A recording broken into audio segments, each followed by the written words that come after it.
So, hey Adam, and welcome to the Magic Kathi show, and obviously Magic Kathi on YouTube as well.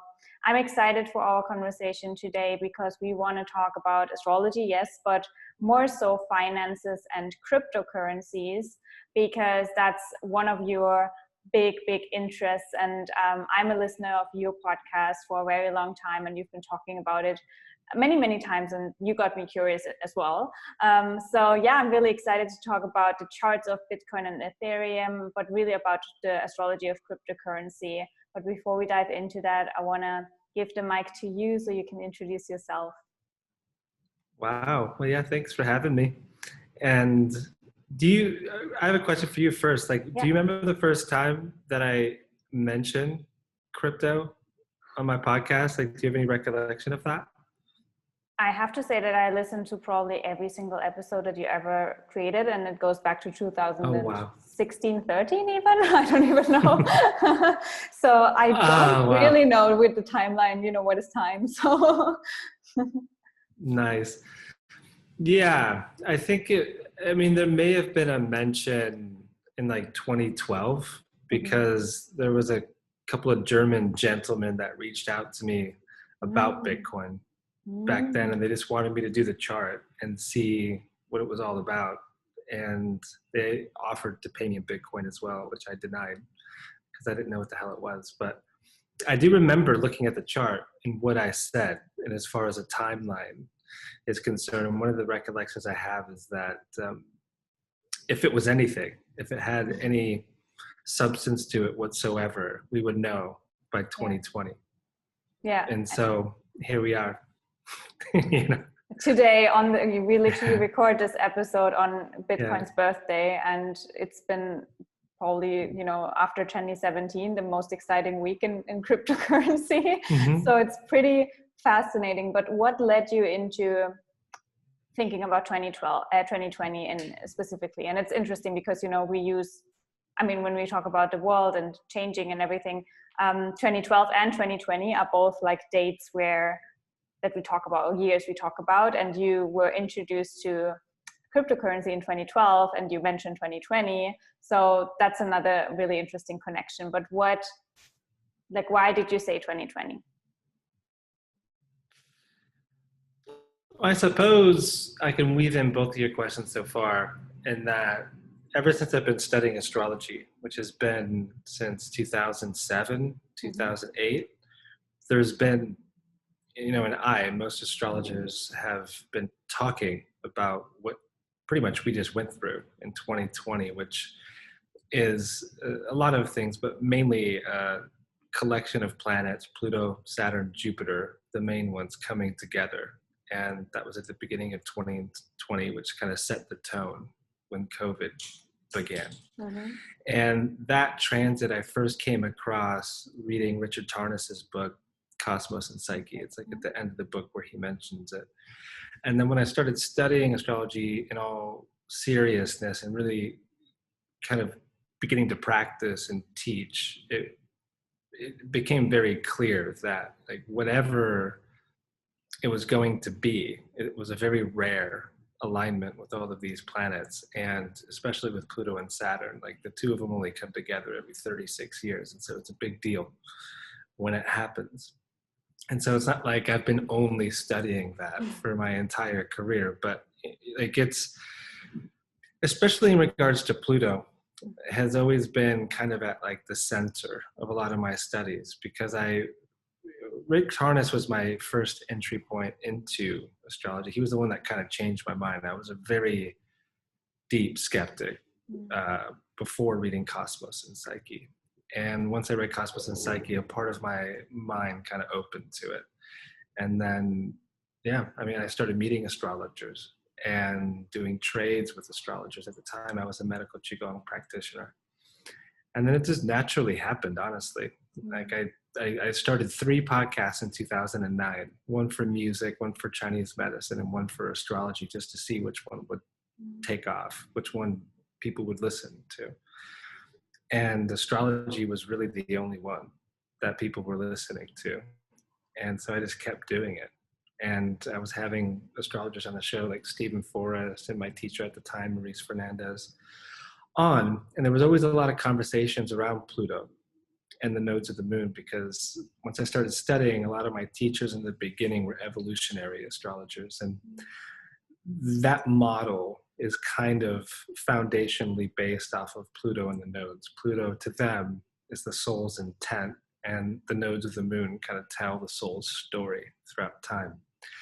And I've definitely journeyed a long ways with astrology, studying Vedic and studying Hellenistic and studying many other forms of astrology. So I don't consider myself an evolutionary astrologer at this point. I just think of myself as an astrologer, honestly. But Pluto, regardless, has always been a big deal. Like that little icy ball at the edge of our solar system has quite the power to the way he affects our lives, both individually and collectively. And so to know that at the beginning of 2020, there was such an alignment, it wasn't certain. I don't think any astrologer was absolutely certain about what it would be, but we knew that some sort of a black swan was going to come and change the story. And I think we have a pretty good idea of what that is at this point. And then we'll do our best in this conversation to see how Bitcoin relates to that story, and also maybe what the Pluto and the nodes say in the Bitcoin chart as well. Yeah, absolutely. Thank you for mentioning your background too. But that's actually one of the reasons why I love your podcast so much, because it's so based on, evolutionary astrology, which is my way of looking and interpreting charts as well. And I'm always fascinated by Pluto and the story that Pluto reveals in a chart. And speaking of that Pluto-Saturn conjunction that we had this year, that obviously triggered, the whole world to change. I can actually bring it straight up to Bitcoin, because Bitcoin's solar return chart, at least what I looked at today, or just speaking of today's Mercury at 22 degrees of Capricorn, which is where the Saturn-Pluto conjunction was. So how could that play into everything that 2020 was all about, and that we have such a big week in cryptocurrency? Wow. So Mercury today is on the degree that the Pluto-Saturn conjunction happened on. Oh, yes. Wow. Yes. So that brings in something else. Like, I'm very passionate about a Mercury cycle. Yes. Yes. Yeah. Mercury cycles are incredible. And so when you have something aligned like that, I missed that, honestly. Like, to me, what I was paying attention to was something else. But yeah, that's incredible. And what can I say about it? I guess where my mind goes with it is one of the outstanding features about the Bitcoin chart. So if anybody wants to cast this chart, it's today, so January 3rd, 2009, 6:15 p.m., London. And if you casted it right, the ascendant, is it 8 Leo? 8 Leo, yes. Yeah, 8 Leo. And if you use whole sign, you'll see that in the 6th house of the Bitcoin chart, there's quite an extraordinary lineup of planets in Capricorn. The sun naturally is there. Pluto, like we've been talking about, is there. Jupiter, Black Moon, Lilith. If you use the, pull it up. Yeah, you can see it, right? Let's see it. And yeah, even Mercury wants to be seen in there. What house system is that? Placidus? That's Porphyry. Oh, okay. So Mercury's in the 6th in Porphyry. I like that. So I use whole sign, and all those Capricorn planets are there. And what's so extraordinary about that is, just, of course, Pluto being present, but also to an untrained eye, seeing a chart with so many planets in the 6th house, including the ruler of the chart, which is the sun, because it's a Leo rising chart, someone would think this isn't that strong of a chart. They would think there's something sick about it, or something weakened, like there's a handicap to it. A lot of rules in astrology would bring you to that conclusion, except of a few factors. One of them being Mars. And so when you apply dignity to Mars, when it's in Capricorn, it's said to be exalted. And so it gives us this esteemed kind of power. Also, when Mars is in the 6th house, it's said to be in its joy. And so planets have joys in certain houses. And so that's point number 2. And the third is that it's the very beginning of a Mars cycle. And so if you think about like the days after a new moon, or just after you start anything, a relationship begins, like the way it feels in the first steps of that adventure, that's where Mars is at in this chart. And it's just so amazing that here we are 12 years into the history of Bitcoin. Most people are just becoming aware of it. And what a lot of folks don't know is that Bitcoin has been declared dead hundreds and hundreds of times.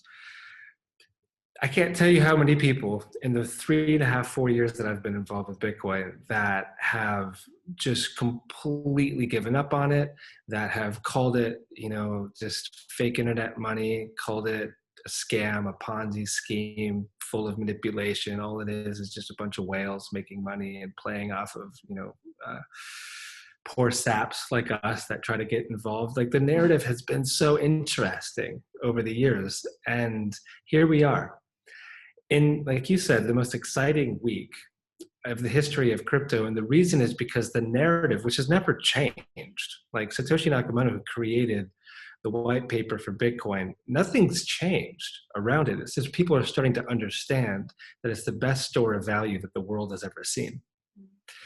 And when you look at this chart and you apply that concept with the powerful Mars, like how does that translate? Well, for an individual with a strong Mars, they don't know how to quit. Like they have a resilience to them. Like there's such strength in Bitcoin's case to the code of what it is that it's never been hacked. So it's never truly been sick, as you would think with the 6th house. And then it just keeps moving. And people are like, oh, this is the top. Like there's no way I can go higher than $34,000 or 35 what it did this morning. I double down on that. I think we're going to see a 50,000 Bitcoin by the end of January, 100,000 by the end of the year. It's going to keep going. And the reason for that is because the way Satoshi created this genius store of value is that there's only 21 million Bitcoin. And because it's the most secure network the world's ever seen, that's the value. So like when people say there's no value to Bitcoin, it's just fake internet money. Well, there is value to it. First of all, because of consensus. Anything has value if there's consensus between people, but also the consensus with Bitcoin is around cryptography in the code. And because it's so strong, that is why it becomes the best store of value that the world's ever seen. Gold hardly compares. Fiat, not even close. And so people are catching up to that narrative. And so why we're seeing this insane bull run at the moment is because institutions are finally catching up to this. And people are scared because they don't know where to put their wealth. They're like, I don't want to keep it in fiat. I don't want to put it in traditional markets or bonds or equities or anything like this. Like Bitcoin seems to be the best place to put my money. And so that's what's happening. As major institutions are doing it. And of course, like retail and people like us are getting involved, but we're not moving the price like this. Billionaires are moving the price like this, and it will continue. And a bit of a rant, but it's important around just having an intermediate to an advanced perspective into a chart like this. And we can go more into it, but I just wanted to say that about Mars. Yeah, and I would also, because we've been talking about Pluto, first of all, Mars is also the ruler of the midheaven, right? The most public area. Yeah. And then also I see Mars next to Pluto. I always say Mars is the little assistant of Pluto. That's powerful too. Mm-hmm. It's like, I'm gonna do what daddy says, right? I'm gonna stick to the plan and I'm sticking to it every single day and I'm working on it.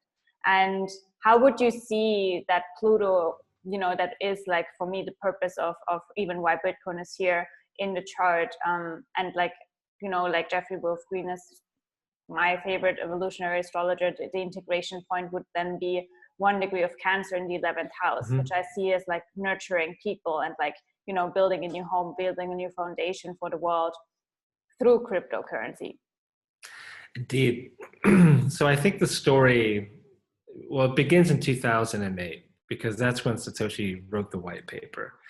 And if you remember, the main story in the world in 2008 was the economic crisis around the housing bubble bursting. And it's pretty much why Satoshi created Bitcoin, to have something that can't be tampered with in such a way like the banks were doing.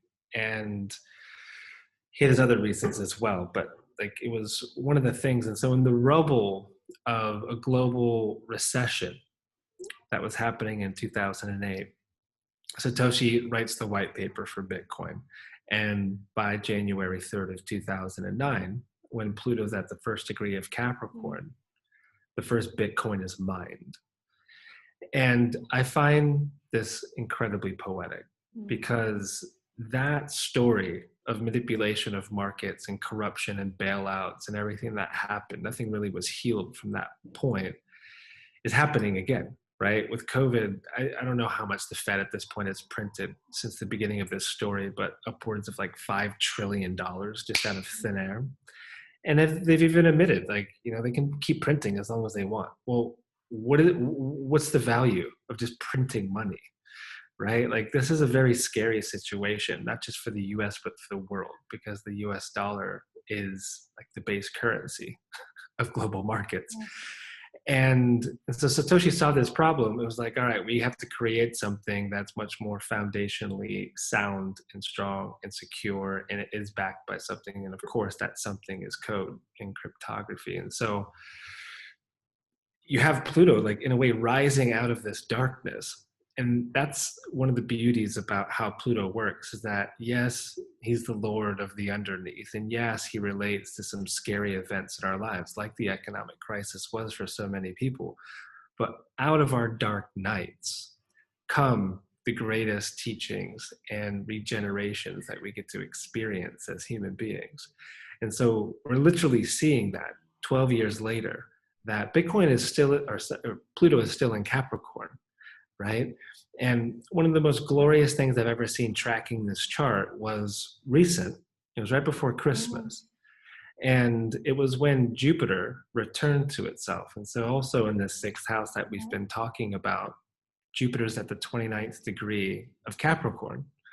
And when it returned to itself that day, Bitcoin hit its new all-time high. And then every day since then, it's hit a new all-time high. So you can cast a chart for every one of those, but like still, like, it hit its new all-time high since 2017 on its Jupiter return. I find that amazingly interesting as well, because, well, a Jupiter cycle is roughly 12 years. And when a human goes through a Jupiter return, it's puberty. Mm-hmm. And there's a major growth spurt that the human goes through. And so if you think about it as an asset class or a technology like Bitcoin, this is just puberty. Imagine when it's at 24, 36, 48.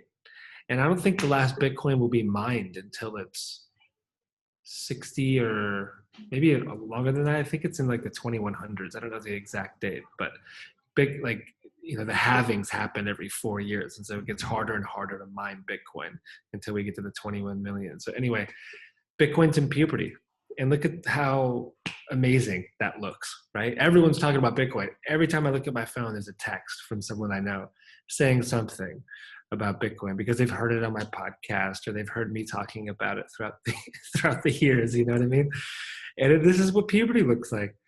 And I think that's just remarkable too. And in the end, to add to your points around how, like, if you look at it through the polarity point, there's something we can get into around having the North Node in the seventh house. This has a lot to do with empowering people in a way that, for example, our generation has been completely disempowered by. So you didn't grow up in the US. Where are you from? I'm from Germany. Yeah, you're from Germany. And so what's the education system like there, and healthcare and whatnot? I mean, healthcare is, you know, pretty good, I would say. But okay. And education is pretty tough, but it's just obviously very Gemini. You learn, you repeat, and you don't question, you know? Yeah. So there's similarities, I'm sure. And we can talk about that if you wanted. But like in the US, the point is that I don't have any friends that aren't trustafarians, as we call them, or have really rich parents. That have been able to make it ahead, like buy their own house, really feel secure. Like, I'm 37 years old. None of my friends have been able to have that experience, which in some sense, like we're the first generation to have that experience. And it has a lot to do with the overall situation and the economy and how this is. And because we're a part of this movement, I've now witnessed with my own eyes and experience more people that I can count, their whole lives transformed by being involved with Bitcoin, whether it's mining it, just buying and holding it, trading it, getting paid in it and holding it, whatever it is. More people than I can count have completely transformed in their life situation because of this, and it will continue. It's the greatest wealth transfer the world's ever seen. And I want to say this too, because number one, I'm not a financial advisor, nor am I a financial astrologer, Katie. You know that about me. Yeah. Like I'm not. And so going to the beginning of my journey with astrology, for example, way back in 2008, I didn't like money very much. Like I didn't have much to do with it. I never thought about investing. I didn't really care. Like it just came to me when it came to me. Like I had this really almost non-existent relationship to money. And that's a terrible relationship to have to money, because you suffer or because of that, right? Like we need it for freedom. We need it for a lot of reasons, right? And so over the years, I've been able to heal my relationship to it. Like I have Pluto Saturn conjunct in my second house. Like my second house is where that deep journey lives, to tie in those two pieces that we've been speaking to. At this point, like I don't hate money at all. Like I see what it is. Like I know what it is. And Bitcoin honestly has been the catalyst to that transformation. Like it's helped me understand, like, okay, like I understand, like it's not evil. I know how to make it work for me. I know how to empower my friends and my family and community around it by educating, and witnessing it happen is very fulfilling. It's an amazing thing to see my friends just elated because, Bitcoin's up 600% in this year, whatever it is.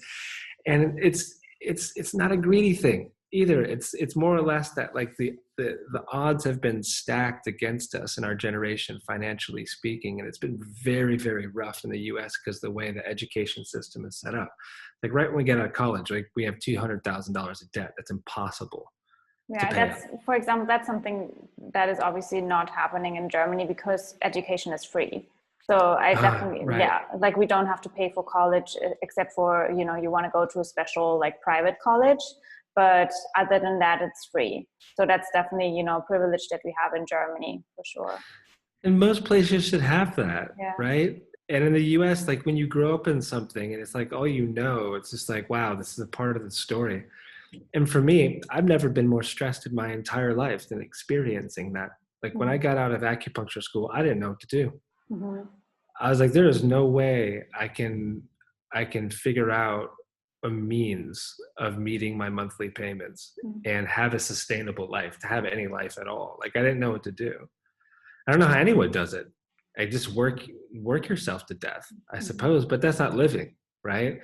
And so for me, the angle around what I'm talking about is like, well, how can we get set up in a situation to where we can actually live? And for me, actual living is like really quality time with friends and family, really quality time with creativity and being able to dream up like whatever you're passionate about, just really quality time with the wild, and just not having to hustle all the time, not having to worry about all the things that like we've been told to worry about. And I think that world is literally exploding in potential right in front of our eyes.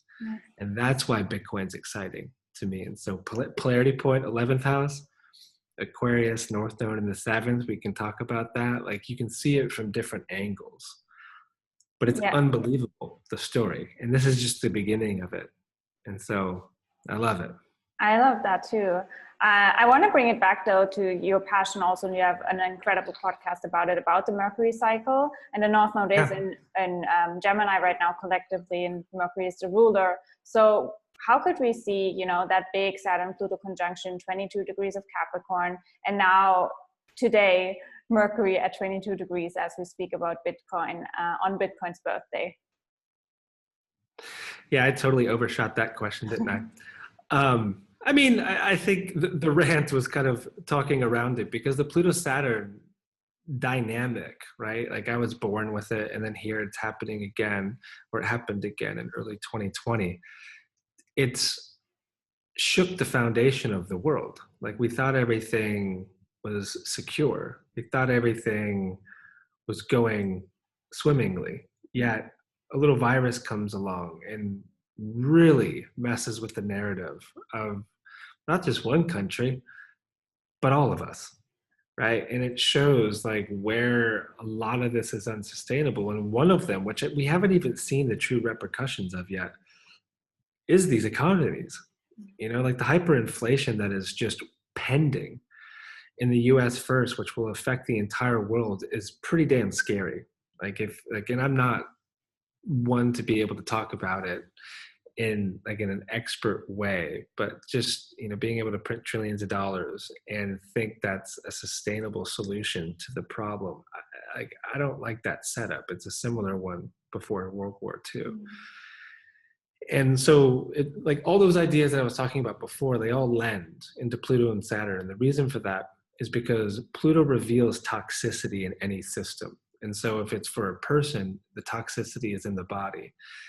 If it's in a government, it's in the way that things are being governed, right? All the rules and the regulations and how things are being done. And so you have, when they come together, kind of a chthonic or catatonic as well moment where all of the toxicity starts to kind of ooze to the surface. And we have to look at it. We have to deal with it. Something needs to be done. And so we hope for solutions, right? And thank God, solutions here. Like when it comes to the Fed, the solution is Bitcoin. When it comes to the stock market and things like this, you have DeFi. When it comes to education, you have podcasts and the internet. When it comes to, I don't know, I could probably keep going, but like there's solutions, like all the solutions are here and we're kind of witnessing. That's why Zoom was such a successful company in 2020. It's like the solutions are here. And I'm not saying that online learning is a great solution to in-person learning at all, but I will say, because I personally dropped out of college 3 times and hardly finished, that being on your own trajectory with the internet and knowing how to self-study and find mentorships and apprenticeships and all that kind of stuff, like it works really well for a lot of people. And I learned way better in that way than I did in traditional institutions. And so a lot of people are dissatisfied in a lot of traditional institutions, and that's Saturn. Pluto's exposing the toxicity. Saturn's like, okay, like everything seems to be changing. And so that's that dynamic. If Mercury is there right now, well, it's 2 of us talking about it. It's the whole world having this awareness, like maybe aha moments in unique ways about all of these themes that are happening.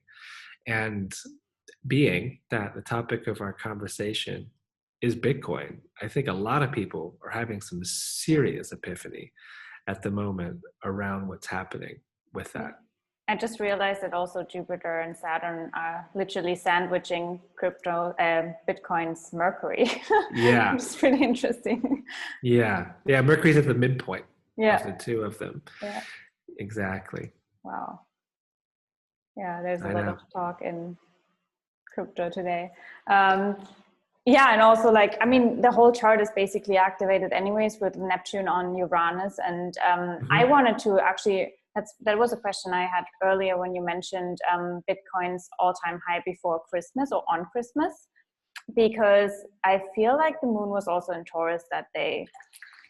I feel like, I'm not 100% sure, but it could have been. I can look it up. Yeah, because I wanted to talk about the Uranus-Saturn squares that we will have in Taurus and Aquarius, obviously, in 2021, because I do feel like it will be a big year for crypto, but it will be a rocky year in a way. that is then leading up to 2022, where I personally see with like all, you know, the nodes changing into a Taurus and a Scorpio and the eclipses that we will have. That's like the real change of finances and the way we, you know, handle that, and maybe also, you know, with crypto. So I don't know how far ahead you've looked into transits and things like that, but since there's a lot of Capricorn and a lot of Aquarius in the chart, but also Chiron, for example, in Aquarius, what could that mean with Jupiter and Saturn moving over those points in Bitcoin's charts? I guess talking about just Saturn square Uranus, like there's going to be 3 of those squares in 2021. And that narrative seems to be playing out pretty clearly already. That like this party, this excitement, this feeling that a lot of people have that it's just going to go up forever. I mean, that bubble will burst quickly. Like that's not how things work. So there's that. But also on the regulatory scene, like that's going to be for a lot of folks as well. And there's like just the compliance and the KYC that is needed to use most of the big exchanges already is a really big deal. But what that also leads to is, like, for example, XRP is pretty much going straight into the dumps right now because of it being sued by the SEC. And it's going to happen to Tether as well, which is a stable coin. And that, when it happens, is going to be absolutely terrifying because the entire crypto space almost relies on Tether. Like all the exchanges, and especially in Asia, most people transact with Tether. And so once the regulators come after Tether, it's going to be pretty brutal for the crypto space. And I'm just waiting for that moment as well. And I think that those really dark news events are going to correlate with the Saturn Uranus squares. There's one in February coming up. So that will be a needle to the bubble, in other words. And I think ultimately it's a good thing because, like, if Bitcoin's going to be around, if it's going to survive into the future, like it has to get to trillions and trillions of dollars. It has to get essentially to the market cap of gold, at least. It's almost at silver at the moment, but it has to get up there to where like governments can't really attempt to ban it, because there's just too many institutions and too many also governments getting involved with it. And I think that the regulations, even though it goes against the spirit of the cyberpunk kind of zeitgeist that created the whole thing, it kind of has to happen for the future to be bright. And it's a Saturn Uranus thing, right? Like Saturn being the law and the way things are, and Uranus is but. Like I want everything to be decentralized and private, but I think that those days are going to be coming to an end. Actually, while we were talking about that, I thought about the connection also to Ethereum, because that's another, you know, one of the coins that a lot of people talk about besides Bitcoin. And you know, Bitcoin and Ethereum, they have a really interesting connection, and even when you look at the charts. So I was wondering how you see the, you know, the development of Ethereum this year especially, but also moving forward, because I feel like they both, it's almost like they dance together in a very interesting way. I almost see like Ethereum is like the, you know, the son or the little brother of Bitcoin that finishes the task, so to speak, which is also, I have the chart up here. The sun is at... Can you pull up both of them? The synastry is incredible because you have Sun on the south node and then Ethereum's Pluto on the sun. And yeah, it's one of the most interesting synastry charts I've ever seen, to be honest. And yeah, while you're pulling it up, just to educate folks, like the difference between Ethereum and Bitcoin is that Bitcoin at this point, like it was initially created to be, you know, a decentralized, secure, peer-to-peer network for sharing value. But what it's become, what I think it will end up being in the long haul, is it's digital gold, essentially. And so it's a really safe store of value. And, you know, can transact for cheap all around the world almost instantly. And you can't do that with gold. It's very hard to do that with fiat. So many hoops to jump through. And so it's superior again in every way. Ethereum, on the other hand, isn't that use case. Ethereum is set out to be basically a global computer where applications can be built off of it, smart contracts as well. DeFi, which is decentralized finance, it's like the backbone of pretty much everything else in crypto. And so Ethereum is just one blockchain project that's attempting to become the world's supercomputer. There's also others like Polkadot and Cardano. And so we'll see like who wins in the end, but I don't think Ethereum is going anywhere.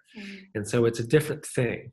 And what's interesting is you said like the little brother thing. So as far as markets are concerned, like here's how we can bring Pluto into it, because there's an exact conjunction between Pluto and the sun in the synastry chart between Bitcoin and Ethereum. And so the way it works pretty much 100% of the time is that when Bitcoin moves, like, so last night Bitcoin was moving, it went up to $35,000. Ethereum doesn't move with it. It's kind of like looking, I love the way you said that. It's kind of like looking at the big brother and be like, okay, he's jumping, he's jumping. And Ethereum's like, all right, I'm going to jump. And then when Ethereum jumps, it's crazier. And so like today it went up like 25 something percent, almost up to $1,000. So one of the guys I listened to on YouTube, he basically says it's free money. If you understand how that market works, like if you know, like Bitcoin makes a move, right? Buy Ethereum immediately, and then it will jump. There's a lag. Sometimes it's like 20 minutes, sometimes it's a day, but like there's a lag. And it's so interesting that like every move energetically that Bitcoin makes, Ethereum follows. Yet they're different. Again, they're not the same use case. Like Ethereum is, you need it to function in DeFi. And so like if you want to be involved in some of the DeFi platforms where you like add liquidity to a protocol and you get percentage back, or you want to trade in a decentralized exchange like a Uniswap or something like that, you have to have Ethereum to interact with those DeFi platforms.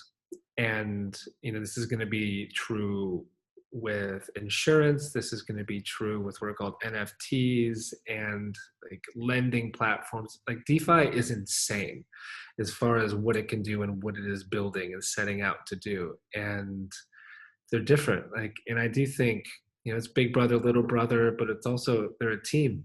And you can see that team in the synastry, right? Like we pointed out the Pluto Sun thing, whereas like the sun is Bitcoin's chart ruler. The sun, like, you know, also there's two things that very much lend to this. One, the symbol for Bitcoin, which is gold with the B on it, right? The Sabian, or not the Sabian, sorry, but the Chandra symbol for 9 degrees Leo, which is the ascendant, is a golden egg. And the way Elias Lonsdale writes about that, it's fascinating. It's just like Bitcoin. It's kind of being, you know, it's like a golden egg amongst like normal eggs. Like it stands out and it has this unique value. And like it speaks to the uniqueness of all of our souls.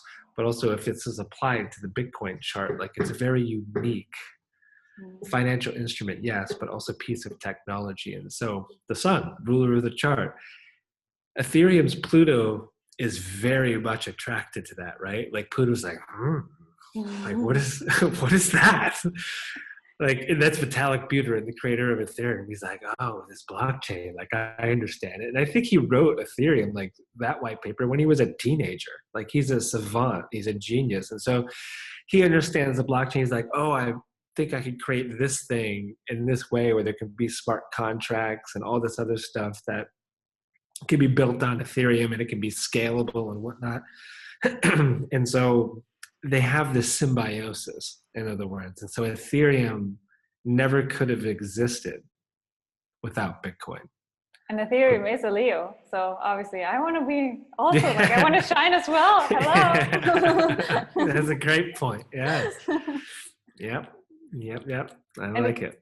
And it's interesting because Ethereum's chart is Taurus rising. So Venus is the chart ruler. And I think, the sun and Venus as chart rulers of both currencies is pretty interesting. And I know you are also, working a lot with the Venus cycle, and we had a Venus star point this year as well. So it's like very interesting how it's just destined to be that crypto is now, on the forefront of our minds.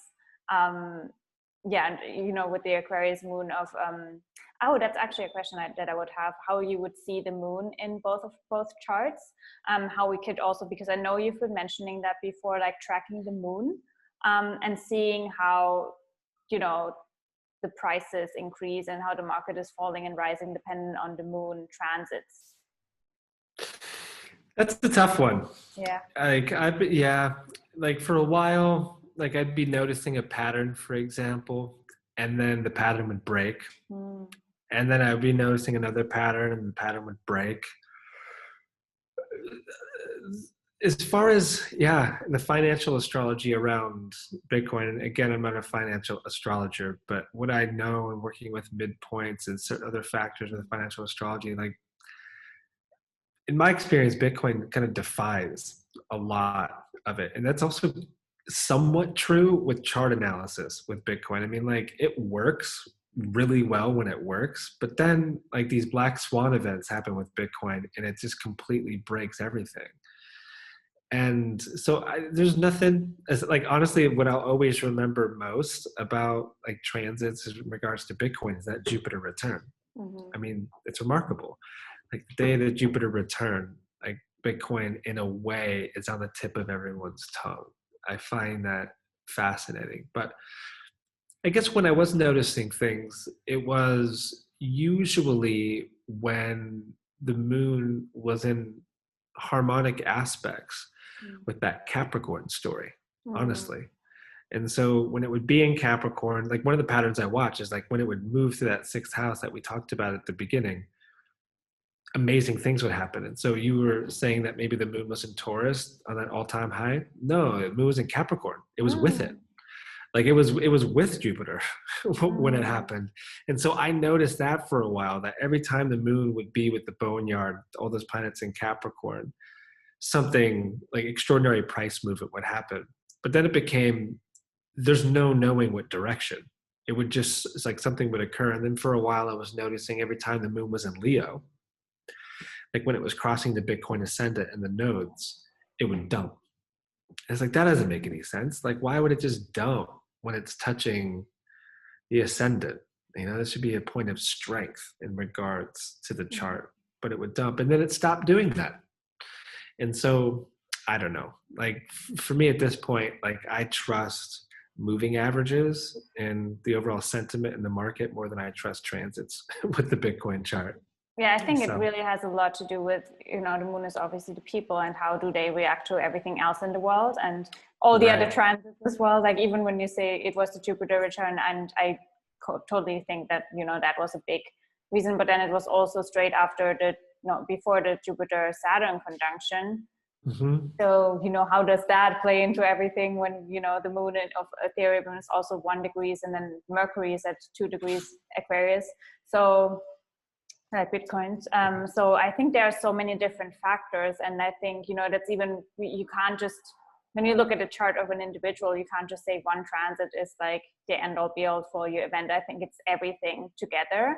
And so, going back to this year and the squares that we will also have, that's what I was seeing before. Yes, Jupiter moving over Venus.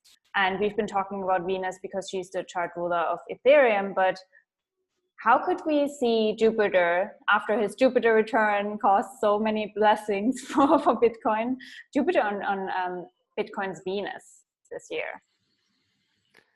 I mean, it's Jupiter domicile and Venus exalted. And like that combination of the two benefics traditionally would be a good one, right? In the 8th house. In the 8th house, I mean that ingress happens in May, I think. Like, yeah. For the eclipses, actually, too. It's right around the eclipses. Yeah, I mean, as far as the narrative is playing out, I mean, like 2021 is going to be a big year for crypto in general. And so like, what does that represent? Maybe an ETF finally gets passed. That could happen. Maybe, I don't know, like some big development around, like, let's think eighth house, like in a collective sense. What could show up? Like, I suppose ETFs and traded like commodities like that, like that's the eighth house more than the second. One thing that I observe, and I don't know if that there could be a connection to that, but you know, a lot of like the big, I guess, money makers in the market, like PayPal, for example. Yeah, a lot of people use PayPal, me included, for their online services. And you know, the money, the number on your PayPal account obviously is just a number. But what PayPal actually does with your money is also right now buying a lot of Bitcoins, for example. Yeah, because they as go much as heavily, they can get. Yeah, and so I see like getting, you know, into the market with other people's money actually, which is similar to what banks do too. They just like use your money while you are not using it yourself. So could that be a challenge maybe for also like the trust in Bitcoin and like cryptocurrencies? And even when you think about it, it's like, again, it's the similar move that banks do nowadays, you know, or have done before. That's wonderful insight. Yeah, that's better than my ETF idea, I think, because what it also brings up is Facebook. And like everyone wants to be a bank these days. And so Bitcoin getting involved, or sorry, PayPal, like you said, getting involved, Cash App, which is essentially is Twitter, heavily involved in this way. Like they're all buying up all the Bitcoin. A MicroStrategy is another. And so Facebook with its coin, Libra, which I think it changed the name of it at some point, like it's still trying to create its own crypto, and which in turn would make Facebook a bank as well. And we have to bring this up. Blockchain technology has a very dark side to it as well, because of the public ledger idea, how it's immutable. So everything that happens on the blockchain is unchangeable, and everything can be tracked or programmed and controlled. And so like got in the wrong hands of like, say, Facebook or a communist regime like in China, like there's a very dark angle to where blockchain can go. And that's why keeping it decentralized and in that spirit is very, very important, right? And that's why I think Bitcoin's so, long-term bullish, is because there is no manipulating it. You can't just decide to print 4 trillion Bitcoins. It doesn't work like that. But with some of these other cryptos, you just create one, copy and paste blockchain code, and then, write certain things into it. Like there's a lot of shenanigans that can happen in there. And so you have a really good point around institutions buying up a lot of the Bitcoin and what that does as far as controlling some of the market metrics, but also the creation of different, like Libra with Facebook blockchains that could really have a dark turn for sure. So I guess the other question that I would have is, when I brought it up earlier about the nodes shifting into Scorpio and Taurus, and how that influences also with Uranus is in Taurus, and we have eclipses with Uranus in 2022, where when I saw these transits, I was like, okay, that's when everything will change. Uranus is always like shocking events, and with an eclipse, that's probably, it will be interesting. But how do you see, because you mentioned 2021 is already a big year, how do you feel like, or when do you feel like, just intuitively or astrologically, however you want to answer that question, when we will really have a shift in the financial market? And, a lot of people also ask, like, will there be a collapse? Will there be like, we won't have money anymore? Will there be a big crisis? That's a question, a heavy question to put on my shoulders, Kathi. I know. We'll just say it's going to happen at some point while Uranus is in Taurus. But outer planets, in the way they seem to work, so going back to 2008, when Pluto moved into Capricorn and the economic recession, global one, happened, right? And then Bitcoin came out of the rubble of that. Bitcoin, or Pluto being in Capricorn, that ends in 2024. Okay. It'll leave Capricorn into Aquarius, just like Jupiter and Saturn moved into Aquarius. So that shift with Uranus and Taurus, at that time period, Uranus is going to be making all these trines, well, from now until then, to those planets in Capricorn, the Sun, Jupiter, right? Like those trines are going to be happening from up there in the 10th house. And I think by that point, I mean, this is my prayer around it. There's so much exponential change that happens, that so many, not just people like you and I, but these institutions, in starting to understand that, like, if we're going to survive, if there's going to be any kind of transition that is sustainable, this is the technology that will make it so. And there's so many use cases and ways that can play out, in my opinion. And so that buys us 3 years of the smartest minds in the world working on this. And, you know, in a perfect world, the banks and world governments would be adopting blockchain faster than they already are. But many are. Like, many huge corporations are already adopting it because it's just better tech for a lot of use cases. Supply chain, taxes, managements of, you know, everything. You know, it's essentially a ledger. Like, when you break it down to the most boring element, it's like a 3rd generation ledger. And to put a date on it of when the economic collapse happens, I mean, I think we're in it, Kathi. No, sure. Like, it's happening already. And when the hyperinflation will kick in from all these trillions of dollars being printed and the effect of the UBI and all of it, I don't know. I'm not an economist. I don't like making predictions, but I'll just say we're in it. And for me, as I think all of you could probably tell, like, there's a solution, and it's what we've been talking about this entire podcast. That's the solution. It's the life raft out of the collapse. Yeah. So. Yeah, I agree. And I do feel, I mean, we can talk about Pluto's move out of Capricorn, which will have, you know, the Pluto return of the US, which obviously is a big factor when it comes to finances globally.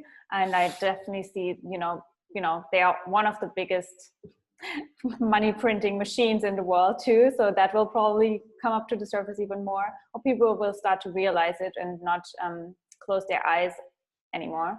But then also, you know, Pluto will be on Jupiter, which could potentially be very beautiful.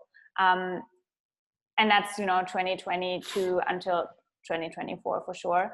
But I wanted to say that, where did I have that chart? Because I just thought it was so beautiful to look at that one eclipse to close it off. That is next year. And it's the first eclipse with Taurus. And it has the eclipse on the rising of Ethereum, which is pretty interesting. Ooh, what day is that eclipse? November 19. Okay. Mm-hmm. I like it. Yeah. So it's to the degree of the Ethereum ascendant. And the Bitcoin sun. Wow. Yeah, I mean, I can't speak highly enough about Ethereum, mainly because I've been paying attention to the story since I've been involved. I'm an active user with a lot of what it has to offer, and just knowing what it is and seeing the exponential rate of its improvements, like, it's going to be, I mean, the only thing you can really liken it to is just the evolution of the internet. Like, when we were kids, how old are you? I'm 28. Yeah. So, like, when you didn't experience Ask Jeeves ever, did you? Pre-Google days? Mm-mm. Okay. So it was a browser that was quite popular when I was a kid. Like, there was a lot of different browsers, like Metacrawler, and I think Yahoo was trying it out at that time. Yeah. And Ask Jeeves was one that we all use. It's like, instead of like Googling, it was Ask Jeeves, see what he's got to say. And so, like, just the race of all these use cases of applications, like, it's a similar thing, but what's a little different around Ethereum is just, I guess, the spirit of decentralization, but also there's something about scalability, there's something about speed, there's something about it being, like, as they say it is, it's Internet 3.0. And so it's the next step to what we are used to experiencing with the internet. And one of the most powerful use cases, in the way I see it, like, just like use folks like you and I, because we're content creators, is just in the form of micro payments through browsers. Like, we at the moment click and share, but what happens when every single one of those movements or watches or listens is all tied into the blockchain? And so every time we engage with content, like, we're sharing energy, like a mycelial web, right? And Brave browser is already doing this. Like, I highly recommend everyone use Brave browser instead of Chrome.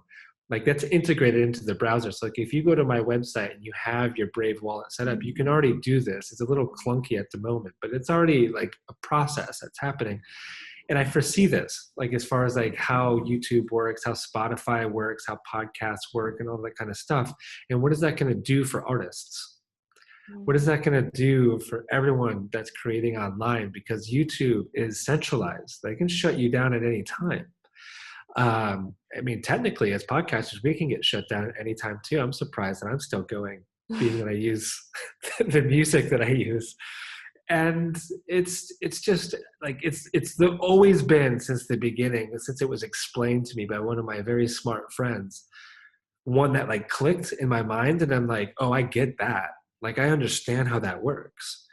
And so Ethereum, this eclipse has changed the story, right? And I think that there's going to just be that one killer app or something that is created on Ethereum that changes all of it. Just like Google did it for the internet, or Facebook did it for social media, right? Like, there's going to be something that emerges out of Ethereum that's going to change the world. And does it happen around this time? I don't know. Maybe. That's how eclipses work, though. Yeah, for sure. Venus is on Pluto, like Ethereum's Pluto as well. And yeah, I feel like that's a very powerful Ethereum moment right there. Obviously for Bitcoin as well, but they support each other. I'm excited for it. I'm excited for what we'll see. So thank you so much for sharing all of your crypto wisdom. Is there anything else you wanted to point out for our listeners to really feel safe? Because I feel like, and that's even, I messaged you too, because you have 2 amazing classes about crypto. Because I feel like it's so unknown that it makes us feel insecure. And, I'm Venus in Virgo, Jupiter in Virgo. I'm just very OCD about, I need to know everything. Otherwise I have anxiety with Saturn in the 2nd house. So you have that too. Yes. Yeah. I do. There's 3 classes now. We taught one last Sunday where I taught it, but we did a class last Sunday and I called it the Complete Crypto Class. And so there's one, like, if you become a patron of my work, you get a Getting Started with Crypto class. There's an Astrology of Bitcoin class where I go really deep into the charts. And then the one we did on Sunday is updated, and it includes all that information, some of the stuff that you and I were talking about today, like the synastry between Bitcoin and Ethereum. So yeah, that information is there, but when you go to my website, you'll realize very fast that that's it as far as crypto on there. Like, I'm an astrologer, a podcaster, and a teacher first and foremost. And so passionate about crypto, but I'm not a financial advisor. And so please, please, please don't just flood my inbox with crypto questions. Like, that's not what I do at all. There's those classes for you, and they really probably have all of the answers to your questions. I'll do this. And a question that probably a lot of people have, like, isn't it too late to get Bitcoin? Isn't it too late to get Ethereum? No, never. Just dollar cost average. It's never too late. I mean, don't put all of your money into Bitcoin at the moment at an all-time high, but it's never too late to get some crypto into your life. And then I guess non-related to everything we've been talking about, Kathi, is that I have a program that I'll be teaching for the next 3 years at least called Constellating Psyche. And it's going to be a journey of storytelling and myth with all the signs, planets, and the houses. So every month we're going to take a deep dive into the mythology of whatever the subject is at hand. So like in March, we'll go into Aries and I'll tell stories around Aries myths, and then we'll apply it to the charts and try to find ourselves in that process. And that's called Constellating Psyche. And all that information will be found on my website, holstoheavens.com. Amazing. Yeah, I will definitely obviously link everything down below. I didn't want to put you into the crypto astrologer box, for sure not. You have so much more to offer. Yeah, I definitely recommend your podcast as well for a deep dive. I love that about your work too, where it's really connecting to the story of the archetypes. You know, it's not just I don't want to say basic astrology, but it goes so much deeper, and it goes so much, it makes astrology so much more beautiful and like an art, which it is an art form, right? And so it's, yeah, I just love all of your interpretations. And so, yeah, I definitely recommend everyone to jump over to the podcast, Holes to Heaven. Thank you. Thank you so much for your work and your time. And you're welcome. Keep tracking Bitcoin anyways, and you know, keep tracking. Keep tracking. I'm going to do the same. You know, whenever I see a chart and I can analyze something, I'm happy. So I'm going to continue doing that, and you probably as well. Yeah, do it. And we're going to get excited about maybe an astrology coin at some point. Who knows? Yeah, I mean, with the NFT space, there'll be stuff around that. Yeah, how will it work with astrology? I mean, I accept crypto payments for my services, but like, yeah, I don't know how that would work in the astrology domain, but something will come up, I'm sure. If it's meant to be, we will know. We will receive the download in time. Yeah. Okay, perfect. Definitely. Thank you so much for your time again. Hopefully we'll speak soon. Alrighty. Bye-bye. See ya.